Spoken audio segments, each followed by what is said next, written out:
Welcome everyone today. My name is Mr. O, and today I'm going to cover a concept that one of my students requested for me to cover, and specifically the concept today is around the different methods of factoring.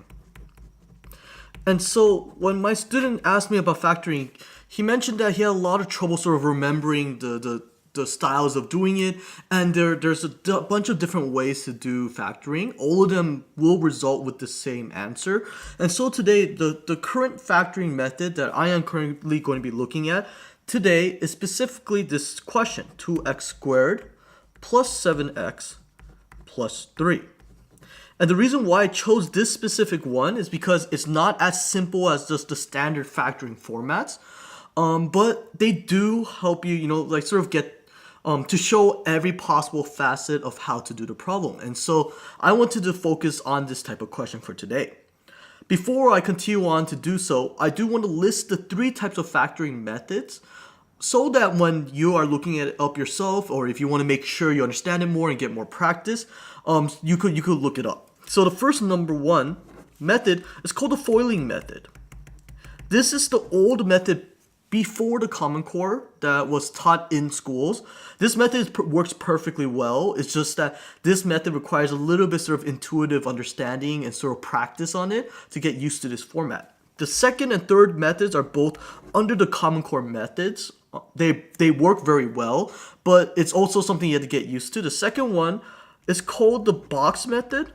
Another term that I have heard students call it is the 2x2 method. These terms are all the same method, but that's what's usually called the box method and whatever not. The last method, it's called the diamond method. Another term for this is also called the X factoring, which I haven't heard as much, but one of my students have mentioned that this name was used when they were taught it in class. And so out of preference purposes, just make sure you know that all three possible methods are all different forms to get to the same answer. And so I will be going through each one step by step. And so I'm going to start off with the first method, which is foiling. So number one, foiling. And I do want to emphasize that when you are doing the foiling method, it's not something that's simple per se. It does require a little bit of understanding for you to really get it down. But once you get the hang of it, then it sort of comes together. And so when I'm doing the foiling method, the big piece is the fact that I need to understand the end behaviors of the trinomial or the polynomial that I'm working with. And so for this question, per example, this one, I noticed that the factors are 2 and 3. And so if I think about the factors of 2, like the multiples of 2 that break down, it will be 2 times 1. And this one will be 3 times 1. And so leading me to the foiling method because of this fact, it lets me understand that when I'm breaking this into the parentheses, the necessary foiling method portions, I understand a few things. I understand that because these are both plus, I know that the middle part is always also going to be plus and plus. Be careful that if this, for example, is a negative, that means that one has to be negative, one has to be positive, and so on. But for this question, I automatically know that it's a plus, so I'm good on both ends.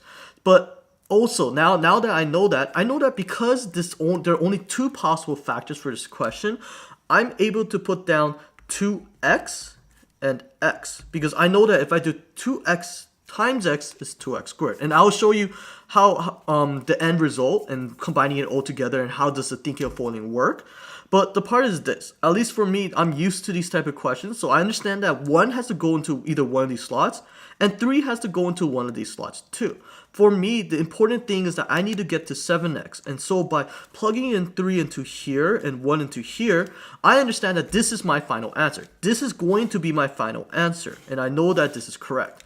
But just to see how does this exactly work, or how did I get about making sure that 1 is going to be here, 3 is going to be here, this is how foiling works. So you're always going to take the first trait right here, and you're going to multiply it with this value right here, and you're going to multiply it with this value right here and list it off. So 2x times x, which is going to be 2x squared. And I'm going to get 2x times 3, which is going to be 6x. But I'm not done. I need to take care of the 1 also. So I know that this is going to multiply with this, and I know that it's also going to multiply with this. just like that. And so because I know this now, 1 times x, which is going to be just x, and I know that 1 times 3 is going to be 3. And if I combine it together, it's going to be the original question that I had, 2x squared plus 7x plus 3. And that shows the first method of foiling. This one's a little bit more intuitive, but as long as you get the factors and you play with it, you will be able to get to the answer. Sometimes you're not going to get the answer automatically, which is really important to understand that you need to keep running sort of trial and error sort of thing to get to the answer. And so that's the first method for the process. The second method is the box method, the 2x2 method. And this is one of the Common Core methods that is implemented into schools currently for especially integrated path. But for number 2, the box method,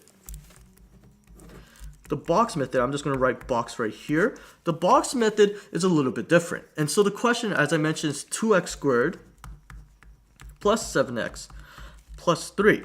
And so when I am doing the box method, how it works is that I create literally a box, or a 2x2 box, which is why that's the other name that is derived from.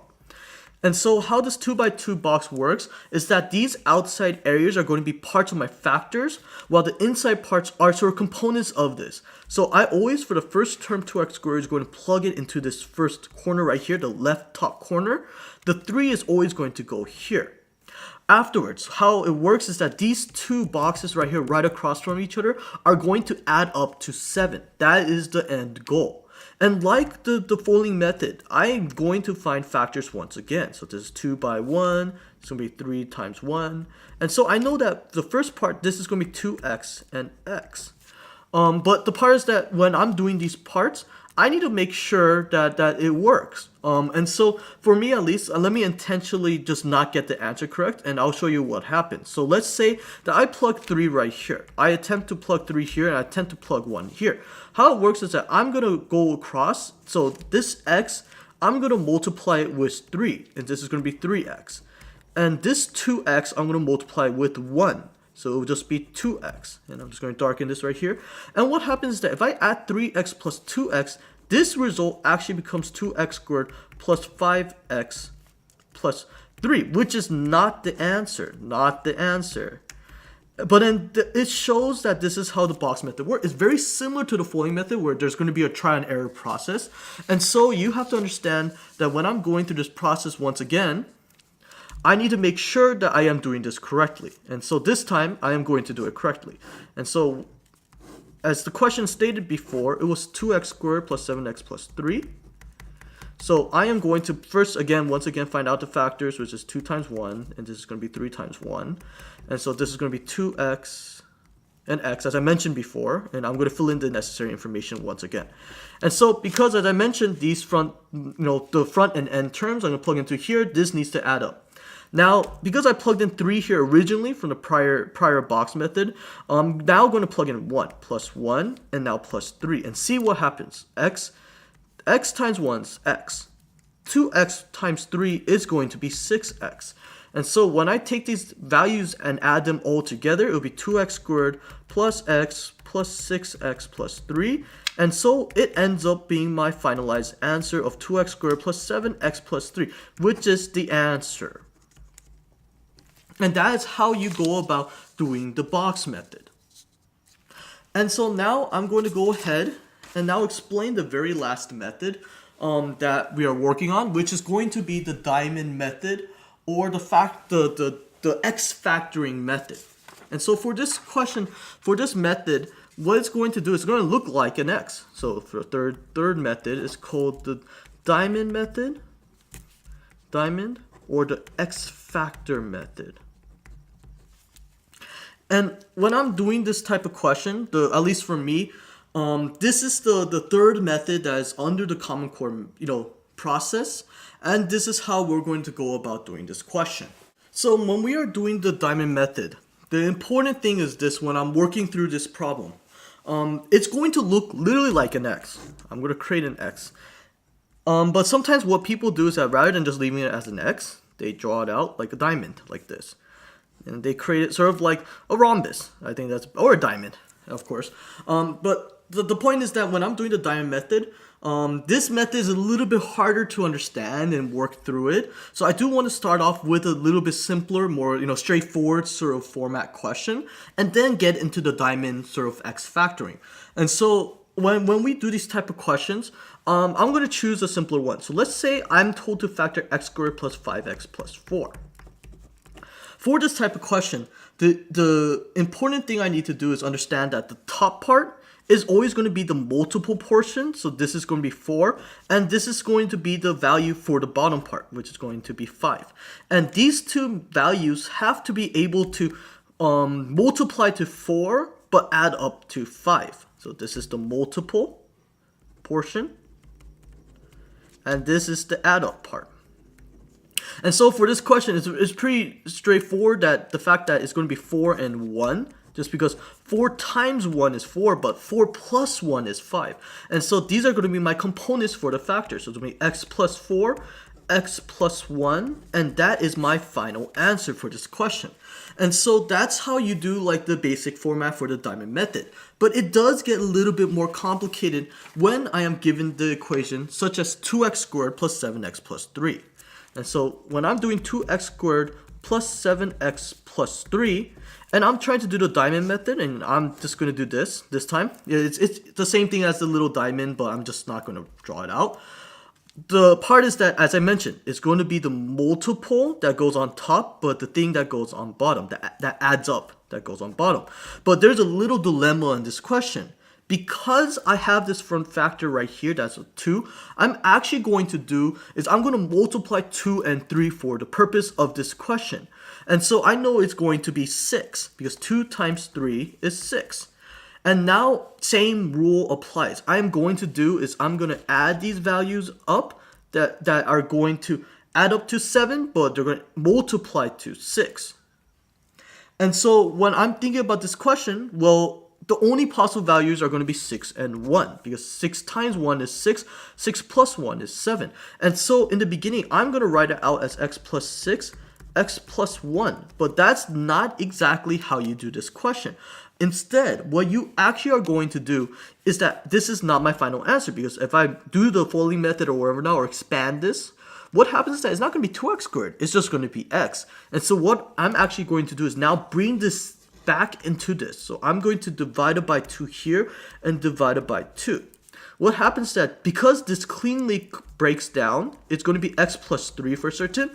But when it comes to this part right here, this 2 is going to be carried up to here. So it's going to be 2x plus 1. And that is my final answer. If you want to check, there's going to be 2x squared, there's going to be x, there's going to be 6x, which is going to add up to 7x and 3. And thus, that is how you do the diamond method. And this concludes my explanation for today. Feel free to subscribe to our YouTube channel and like our Facebook page. If there is any other concepts that you want me to cover, feel free to leave a comment below, and I'll do my best to cover it whenever possible. Thank you for watching and hope you have a wonderful day.